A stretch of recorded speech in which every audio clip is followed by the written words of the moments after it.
Olá, minha gente, estou aqui de volta para mais uma edição do Paraíba Feminina News, seu jornal semanal no YouTube, que vai comentar algumas notícias que foram destaque nos últimos dias. Antes de dar início a essa edição, eu quero lembrar que nós temos o Apoia-se /Paraíba Feminina, para você ser um doador constante, mensal. A partir de R$5, você já pode, se considerar parte da história do Paraíba Feminina. Ou se você quiser fazer uma doação esporádica, assim, quando quiser, quando der na telha, vai lá, faz um pix, pbfeminina@gmail.com. Por esse e-mail você também pode mandar suas críticas, suas sugestões de pauta, contar seus causos, dar sugestões de matérias pra gente, tá certo? Não se esqueça de se inscrever no canal e dar o seu like. Então, vamos lá. O que é que a gente vai falar dessa semana? A gente vai falar dessa semana sobre casamento infantil. E aí eu quero trazer duas notícias, relembrar um pouquinho, duas notícias para vocês. A primeira foi aquele caso lá em Toritama, que o terceiro sargento, foi lá na porta da escola de uma menina de 15 anos, que faz o 9º ano, pelo amor de Deus, sabe? E aí é a série do meu filho mais velho, pelo amor de Deus. Pedi ela em casamento e, assim, os colegas estavam lá na porta, saudando. Coisa horrível. E parece que a mãe da menina também estava lá presente. Depois disso, o terceiro sargento está sendo investigado pelo Ministério Público. Por quê? Porque parece que esse relacionamento começou antes da menina ter 15 anos. E aí é crime. E 15, Tati, não é crime? Não, mas a gente vai chegar lá, tá bom? O outro caso que eu quero trazer, e até eu vou ler aqui, porque o nome dele é muito difícil, aconteceu em abril desse ano, eu acho que vocês também lembram bem, o prefeito da cidade de Araucária, lá, região metropolitana de Curitiba, casou com uma adolescente de 16 anos, 4 dias após ela completar 16 anos. E por que isso? A gente vai falar disso também. Por que 4 dias depois de ela completar 16 anos? Vamos chegar lá. Mas aí, antes de entrar no mérito dessas duas notícias, o Brasil permite, sim, o casamento de adolescentes de 16 anos, desde que tenha o consentimento dos pais. Então, é por isso que o prefeito esperou a moça completar 16 anos, porque aí só baixava a assinatura da mãe dela, que por acaso ganhou um cargo na prefeitura, Parece até que ela perdeu o cargo depois, mas o fato é que ela ganhou um cargo na prefeitura, olha que coisa linda, antes de casarem, tá? Porque isso aí era nepotismo. As pessoas são muito espertas, meu Deus do céu. E o caso lá do PM também, porque ele pediu ela em casamento aos 15, mas ele espera ela completar 16, para ter o consentimento dos pais, e aparentemente ele já tem o consentimento dos pais. Até porque se ele começou a namorar com essa menina antes dela ter 15 anos, além de consentimento, ela deve ter sido incentivada também, Enfim, mas vamos falar da lei. O Brasil permite sim casamento de adolescentes menores de 18 anos, mas a partir dos 16. Foi pior. Em 2019, não é 1819 não, é 2019, o casamento no Brasil era permitido para menores de 15 anos, em duas situações.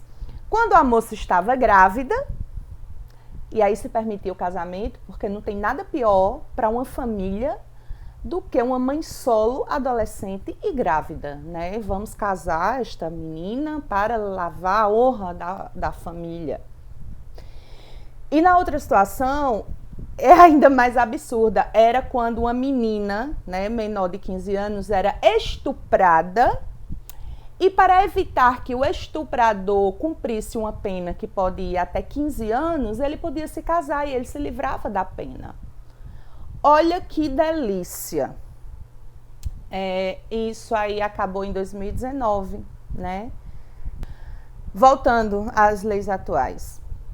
fazer sexo com menores de 14 anos é considerado crime de estupro de vulnerável. Ou seja, acabou aquela babaquice de dizer que havia consentimento. Não há consentimento, não existe consentimento para fazer sexo com menores de 14 anos. Isso é estupro. Ponto. Acabou, não há discussão sobre isso.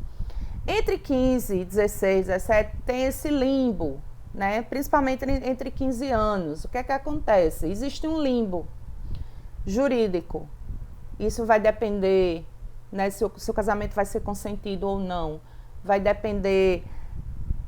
O outro parceiro também era um adolescente, sabe? Como era? A capacidade da própria menina, né, de decidir como é que tá isso. Alguns juízes de alguns lugares do Brasil também não consideram estupro, né, o sexo com meninas de 15 anos. Porque alguns consideram que elas já sabem muito bem o que estão fazendo, tá? Enfim, tem esse limbo jurídico aí que eu chamo mais de aberração mesmo, mas quem sou eu, né? E aí vamos de números. Olha, de 2014 a 2018, antes daquela lei, né, aquela lei que eu falei, o Brasil registrou 1.284 casamentos de meninas menores de 15 anos. 1.284 meninas entre 2014 e 2018 se casaram legalmente. Estamos falando daquilo que foi registrado. Os números de uniões estáveis, eu odeio falar isso em relação a meninas menores de 15 anos, a gente não tem como saber. Dessas 1.284, 78% delas se casaram com homens que tinham mais de 18 anos. Então, foi o seguinte, se legalizou o casamento de uma criança com um homem adulto. Tudo dentro da lei. Outro dado, o Brasil é o país da América Latina com maior índice de meninas com menos de 18 anos que estão casadas ou vivendo em uniões estáveis. São mais de 2.200.000 meninas que vivem hoje em situação de casamento. 36% da população de meninas menores de 18 anos estão casadas. Isso é uma aberração. Tati, mas a minha bisavó casou com 13 anos, teve 15 filhos e foi muito feliz. Olha, eu não quero ser a pessoa que vai te dar essa notícia, mas eu acho que ela não foi tão feliz, não. Talvez fosse o caso de você perguntar, se ela ainda estiver viva, ou perguntar à sua mãe também, a seu pai, assim, pai, mãe, a avó de vocês foi feliz? Eu acho que cabe, sabe, esse questionamento. O que é que esses casamentos representam na prática? Olha, abandono escolar, elas vão continuar em ciclo de pobreza, maternidade precoce, né? Como é que você quer que uma menina de 14 anos que se casa e que tem que cuidar de filho pequeno e que tem que cuidar de casa, que ela vá ter alguma perspectiva de futuro? Como? Então, assim, a gente está retroalimentando um ciclo de pobreza, de violência e de miséria quando a gente aceita, sabe, que meninas adolescentes se casem, que meninas adolescentes que foram vítimas de abuso sexual sejam obrigadas a ter filho. O que a gente vive hoje é uma violência sistêmica e absurda. É inimaginável o que está acontecendo hoje. E só para trazer mais um dado para vocês, de 2010 a 2019, mais de 5.000 meninas paraibanas foram mães antes dos 14 anos, certo? 5.000 meninas paraibanas em 9 anos foram mães antes dos 14 anos de idade. Que futuro guarda para essas meninas? O que é que essas meninas podem esperar? Tati, mas assim, se a menina quiser realmente ser mãe e dona de casa, ela não tem esse direito? Não, meu amor, ela tem direito de fazer o que ela quiser, mas assim, deixa ela ter maturidade suficiente, experiência suficiente para saber que é isso realmente que ela quer. Porque quando ela ficar adulta e ver que é isso que ela quer para a vida dela, tá aqui quem apoia. Agora, vamos combinar que antes dos 15 anos não tem um cristão ser humano que consiga decidir o futuro da própria vida sabe? Baseado em quê? Baseado em sair de um ciclo de pobreza, baseado em pressão social, baseado em abuso sexual, abuso psicológico? Não tem como, né? Então, assim, não é sobre ser dona de casa e ser mãe, parar de estudar e não querer trabalhar e ser sustentada pelo marido. Não é isso, até porque se você quiser, você pode. Mas seja adulta para decidir, tá? Se você tem menos de 14 anos, você não tem condições de decidir isso. Lá no Paraíba Feminina você vai encontrar links sobre todos esses dados que eu falei para vocês. Vão lá na busca, coloque assim, casamento infantil no Brasil, vocês vão receber muito conteúdo sobre isso. A gente tem que parar de normalizar relações de homens adultos com meninas adolescentes. Porque não é só uma questão de ser esteticamente feio, porque é esteticamente feio, mas não é sobre isso.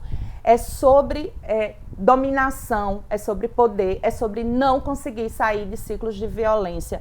Não me venham dizer que uma menina de 15 anos, 16 anos tem capacidade para decidir o futuro da vida dela baseado num relacionamento ali da hora, sabe? Não tem como. E então vamos pensar sobre isso, vamos procurar formas da gente fazer com que esses dados diminuam, que as meninas brasileiras consigam, pelo menos, ter a chance de pensar num futuro melhor para elas. Tá bom? Ficamos por aqui. Não esquece de se inscrever, não esquece de dar seu like, não esquece de contribuir se você puder e quiser. Tá bom? Até a próxima. Fiquem bem. Bom final de semana para todo mundo.